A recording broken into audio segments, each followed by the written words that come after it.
ternyata di kitab Taurat iku aku maca keterangane di tafsir situke, tafsir dudu di tafsir Jalalain. Nek tafsir Jalalain keterangane ya mek ngene iki tok, mek simpel ngono tok. Di tafsir siji neman iku aku maca di kitab Taurat iku ternyata wong sing wani apa iku ngilokno wong tuwane, wani wis wani ambek wong tuwa lah. Iya. Hukumane iku apa, Mas? Dipateni, Mas. Ternyata Taurat. di Taurat itu. Oh, lah ngeri ya. Ternyata ngono, iku nek tafsir Al-Munir.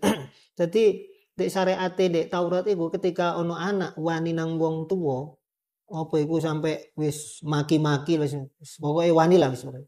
Iku hukumane iku dipateni. Ngono.